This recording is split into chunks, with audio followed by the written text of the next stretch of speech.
noches. Cuando yo llegué a Miami, que estaba contando acá mi amigo, hace muchos años, comencé trabajando de asistente de producción en un canal de televisión. Y parte de mi trabajo pues era cargar cables, era como el asistonto. Cargar cables, cuadrar la cámara. Y fuimos a uno de estos comerciales que nos tocaba hacer, yo no era el director, yo era el asistente obviamente. Eran de estos patrocinadores muy baratos, muy comerciales que se hacían en 2 o 3 horas de los anunciantes que pautaban en el canal de televisión.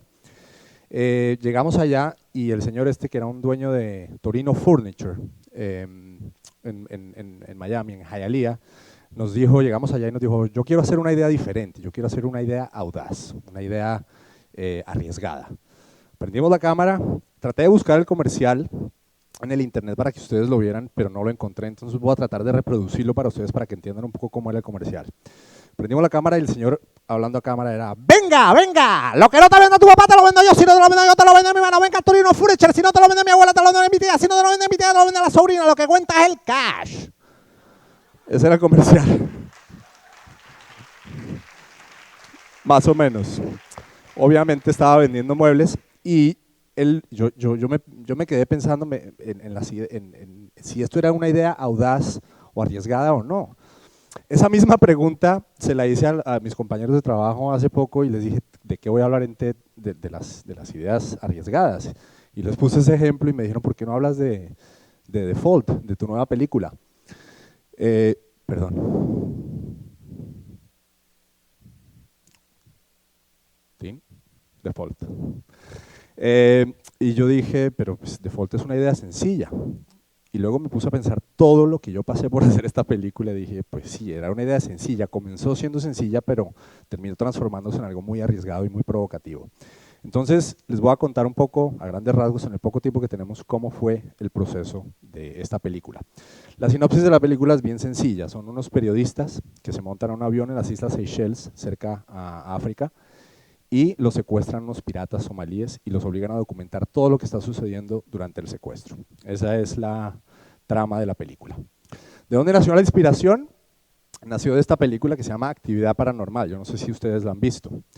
No es una película extraordinaria, pero pertenece a un género que se llama Found Footage, pietaje encontrado. Esta película trata de 2 chicos que están en una casa y son atormentados por un fantasma o un diablo, no me recuerdo muy bien, pero ellos mismos la filmaban, ellos mismos documentaban todo lo que estaba pasando en su casa con este fantasma. Era de miedo. Obviamente este tipo de películas tenían un formato establecido que se llama Found Footage, obviamente, y lo que pasa con estas películas es el presupuesto. Para darles un contexto, mi primera película, Unknown, costó más o menos $3,5 millones, Paraíso Travel costó más o menos 4, y esta, o cualquier película de este género, alrededor de 500, 600 mil dólares. Entonces, eso era el presupuesto con el que tenía para trabajar. Después de esto, hay varios factores a tener en cuenta. Características de películas de bajo presupuesto. Tienen que ser un espacio contenido. Entre más días tienen de rodaje, más cuesta. Más locaciones, más gente, más transportes, cuesta mucho más la película. Entonces tenía que ser un espacio contenido, algo claustrofóbico, algo que genere miedo.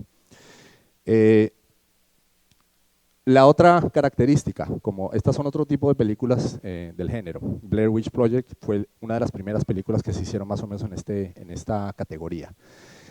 Otra característica que tienen estas películas son actores desconocidos, actores que no conocen, por 2 razones. ¿Por qué son actores desconocidos? Primero, porque cuestan menos. Sencillo. Segundo, porque si tú tienes a Brad Pitt en La Bruja de Blair Witch, pues no te crees que lo que estás viendo es real, sabes que es Brad Pitt interpretando un papel, entonces por eso es importante tener actores desconocidos. Lo segundo es la locación, como lo había dicho antes, y a mí se me ocurrió, yo viajaba mucho obviamente haciendo publicidad por todos lados, y se me ocurrió qué pasaría si el miedo no viene de un fantasma o de un diablo, si es generado realmente por una persona o por un grupo de personas. En este avión, ¿qué podría pasar en este avión? Un secuestro. Si yo les pregunto a ustedes, ¿quién secuestra el avión? ¿Qué se les viene a la cabeza? Terroristas, pero ¿de dónde? Exactamente. Uno tiene un prejuicio de quiénes son los terroristas. Entonces yo me puse a pensar, esto es ya como la idea sencilla se está transformando, ¿no? ¿Qué pasa si los piratas somalíes que estaban tan de moda hace 2 años cuando rodé la película, los colocamos en un avión y no en su oficina normal, que es un buque, ¿no? Puede ser interesante. Entonces luego me puse a pensar en las víctimas. ¿Quiénes son las víctimas? Pero antes de eso, quiero contarles por qué los villanos, los somalíes. Los somalíes tenían unas características muy especiales, y es que en inglés se llaman, lo que le llaman ruthless, no tienen compasión con absolutamente nada. Entonces, para enfrentarlos a sus víctimas, yo pensé, ya tengo la ocasión, ya tengo el avión, ya tengo los somalíes, ¿quiénes son los que van a estar dentro del avión? La idea fácil sería, tal vez, y como estaba filmando en las Islas Seychelles, allá hacen muchos catálogos de modelos, dije, tal vez pongo unas modelos que las secuestren los somalíes y terror y todas estas viejas gritando, desesperadas, esa es la idea fácil, pero no. Me fui por el lado práctico y dije, ¿cómo hago para justificar las cámaras? Porque aparte tenía que tener a los actores filmando la película, entonces ¿cómo hago para justificar las cámaras? Periodistas. Periodistas tienen cámaras, no tengo que justificar por qué tienen micrófonos, muchas cámaras y van sacando cámaras así como por arte de magia, y realmente cuando ven la película se dan cuenta que las cámaras pasan a segundo plano y esa era la idea completamente, ¿no? Entonces acá vemos algunas imágenes del detrás de cámara. Luego de esto empezamos a trabajar el guión, la escaleta. Trabajé con Jim Wolfe y Dan Benz, dos extraordinarios guionistas amigos míos en Los Ángeles, y creamos toda la escaleta y creamos el guión, que realmente fue la parte más fácil de todo este proceso, normalmente es la más difícil. Encontramos la financiación, la plata, $500,000 es mucho dinero, pero para este tipo, para el contexto de lo que cuesta una película, pues era muy poco dinero, con un amplio margen de ganancias, si nos va bien. Vamos a ver. Trabajamos el guión durante 7 o 8 meses, pero uno nunca termina de escribir un guión. Realmente el guión sigue y sigue hasta el día en que uno está rodando por sugerencia de un actor o por uno mismo, o porque algo que funciona en papel tal vez no funciona cuando se está ejecutando. Luego llegó una etapa mucho más complicada, que es el casting. ¿Y por qué complicada? Porque le dije a mi director de casting, necesito actores somalíes. Se me quedó en pánico, actores somalíes. Va a ser difícil encontrarles somalíes más allá, actores. Entonces buscamos por todo lado, se los juro que busqué por todo lado. Busqué en Londres, buscamos en África, en una comunidad en Minneapolis de somalíes que es la más grande afuera de Somalia. De hecho, de ahí salió este hombre que estuvo nominado al Oscar por la película de Tom Hanks, la de Captain Phillips. Este es amigo de todos los que terminaron trabajando en mi película. Entonces tenía ese problema, ya me estaba rindiendo hasta el punto de utilizar somalíes de Camerún o somalíes de Nigeria, pero el somalí tiene una característica especial que no es como de Nigeria, no se ve como si yo pongo un tipo de Camerún, un tipo de Nigeria, tal vez tienen un parecido, pero el somalí tiene una característica física muy especial, y yo quería, este tipo de películas funcionan por la veracidad, por la autenticidad, si no, los saca a ustedes de la película, no me la van a creer. Hasta que un día me llamó el director de casting, ya a punto de rendirnos, y me dice, ¿sabe qué? Hoy, viniendo al aeropuerto, me recogió un taxi, y el taxista era somalí, y mañana va a ir a la audición y va a traer 2 amigos que quieren actuar. Y yo, feliz, llegaron allá, llegó Mohamed, hicieron el casting y me di cuenta que tenían hasta cicatrices, o sea, me contaron todas sus historias de Mogadishu. Yo no sé si conocen un poco la historia de Somalia. Somalia es el país más peligroso del mundo. No hay gobierno, no hay ley. Todos tenían cicatrices de jugar fútbol o por no pertenecer a las pandillas. Si les hacían un gol, los rayaban. O sea, eran unas historias absurdas. Pero tenían una sensibilidad muy interesante y me enseñó a trabajar con actores naturales y me enseñó a trabajar con los otros actores, que si eran actores, para quitarles todas esas capas de actuación, para que ustedes cuando vean la película realmente se metan en ella y sientan que lo que vieron ocurrió. El casting de los otros actores también fue difícil, pero no fue difícil por encontrar a los actores, sino porque además de ser actores tenían que ser buenos camarógrafos, porque ellos iban a filmar la película, no yo. Ellos son los que tienen que estar, entonces tenía que hacerle casting. Bueno, ya terminó el casting de actuación, muy bien, ahora coja la cámara y muéstrame cómo filma. Realmente fue así. Entonces, por ese lado ya me estaba complicando. Fue un proceso diferente al que he vivido con Paraíso Travel o con cualquiera de mis otros proyectos. El gran villano se llama Atlas en la película, el líder de los terroristas, y es un personaje, para mí los antagonistas, los villanos son los personajes más interesantes de las películas. ¿Por qué? Porque si a uno le empieza a simpatizar el villano en la mitad de la película es porque hay algo interesante en ella. Estas capas, a mí no me gusta el villano que empieza a agarrarse el bigote y no, o sea, hay villanos de villanos y el villano en esta película era muy importante y ningún actor somalí llegaba a la talla de lo que podría ser este señor David Oyelowo, que hace 2 años era conocido, completamente desconocido, y yo dije, perfecto, tenemos un actor desconocido. Nos demoramos tanto en la postproducción que luego este señor le dio por hacer The Butler, Jack Reacher, Planeta de los Simios, Lincoln, y ahora está haciendo la película de Martin Luther King. Él es Martin Luther King y yo les firmo acá que el tipo se va a ganar un Oscar porque es extraordinario, si no se la gana por la mía. Entramos a la producción, a la etapa de producción, y me llega un mensaje del productor y me dice, acabo de terminar el presupuesto, tienes 15 días para rodar la película. 15 días. Yo filmé Paraíso en 40 y Unknown más o menos en 30. Acá tenía 15 días. Yo le respondí feliz, le dije vamos con todo, vamos a hacerlo, estoy listo, dispuesto para filmar la película, muy entusiasmado.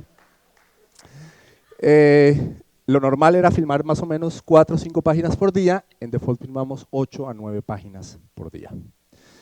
Ya en el rodaje, yo nunca presenté, durante los ensayos, yo nunca presenté a los terroristas con las víctimas. ¿Y por qué? Porque lo filmamos cronológicamente. Las películas, las series de televisión, a veces, casi siempre se ruedan en desorden para mantener una practicidad, una lógica en la producción. En este caso, rodamos cronológicamente para mantener la emoción progresiva, narrativa, emocional de los actores. Entonces, el primer día, yo nunca les dije que íbamos a filmar el secuestro el primer día. Entonces las víctimas estaban en el avión, estábamos haciendo la escena y yo les dije que lo íbamos a rodar el otro día y los sorprendí con los terroristas que nunca habían conocido a impactar el avión y a atacar el avión. Y realmente cuando ven la película se dan cuenta el impacto y la sorpresa de esta gente es muy real y se van a cagar del susto.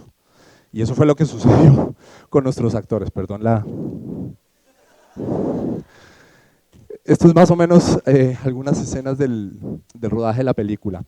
Hubo momentos tan tensionantes en el rodaje de la película que los mismos actores, en escenas que implicaban algún caso extremo de vida o muerte o alguna situación de vida o muerte, nos pidieron hasta 20, 30, una vez nos tocó parar hasta 2 horas hasta que los actores se recuperaron del desgaste emocional y físico tan absurdo que lo entregaron todo realmente. Y también en el rodaje se vio algo que nunca me había pasado, que yo normalmente tengo 1 o 2 monitores. En este tenía 12 cámaras y tenía 9 monitores. Me tocaba estar repitiendo 8 veces los planos para saber en qué monitor estoy viendo todo lo que está pasando. Y eso también fue un problema de postproducción que ahora les cuento. En la postproducción se nos fue muy largo el proceso. ¿Por qué? Porque teníamos tantas cámaras y no encontrábamos el tono de la película. Fue un proceso bastante truncado, bastante entorpecido por esta falta de tono, porque teníamos una cantidad, multipliquen la cantidad de cámaras más la cantidad de días y todas estas situaciones nos daban posibilidades infinitas para poder editar. Entonces esto se convirtió en un problema realmente grave hasta que por fin le pegamos al perro, digamos, y teníamos una película que narrativamente funcionaba bien porque teníamos imágenes de archivo, las cámaras de los terroristas, las cámaras de los actores, archivo de noticias, archivos de audio, todos estos elementos para contar una historia entera.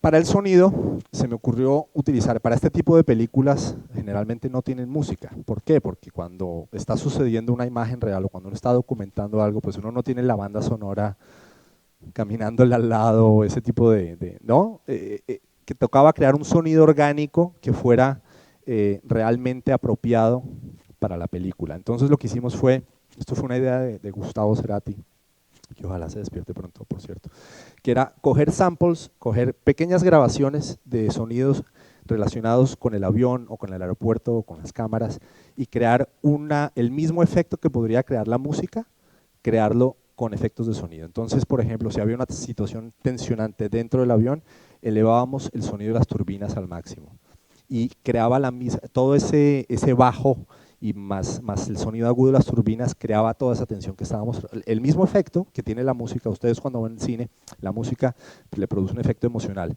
eso lo tratamos de hacer con sonidos orgánicos para la película y para que la película no se sintiera que estábamos siendo infieles al género.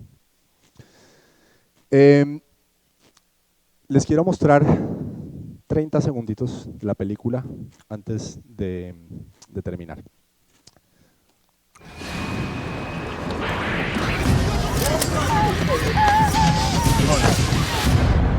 Ladies and gentlemen, I recommend that if you find this difficult to watch, as indeed I do, that perhaps you mute your television for a few moments.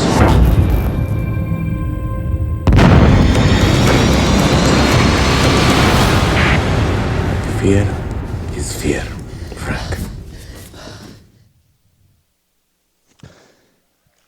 Gracias. La película se transformó de una idea sencilla a una idea arriesgada. ¿Por qué les digo que es arriesgada? La primera vez que proyectamos la película, que es la parte más importante, se me acercó una señora y me dijo: Simón, ¿dónde queda el baño? Es que estoy un poco mareada, tengo ganas de vomitar. Pero al mismo tiempo se me acercó otro y me dijo que dejó los moldes de sus dedos debajo de las sillas, porque estuvo 90 minutos tensionado. Entonces es una película polarizante. Lo que les quiero decir con esto, no faltó el distribuidor cuando fueron a comprar la película, que nos pidió a ver si podíamos cambiar el final. Todo ese tipo de cosas es cuando te das cuenta que tu idea no era tan sencilla como la tenías pensada. Pero realmente todo esto vale la pena. Todo esto vale la pena, ¿por qué? Porque uno como creador de una idea, no va a funcionar la idea si es una idea que se queda en lo sencillo. Una idea tiene que evolucionar, tiene que seguir, tiene que tocar fibras, tiene que mover alguna aguja para que trascienda, para que valga la pena haberla hecho. Como dijo T.S. Eliot, solo aquellos que arriesgan a ir demasiado lejos sabrán qué tan lejos están dispuestos a llegar. Y los quiero dejar con eso para que se arriesguen a que las ideas, no les tengan miedo a crear ideas, así sean sencillas. Si ustedes tienen algo adentro que quieren crear una resonancia, van a dejar una marca. Muchísimas gracias.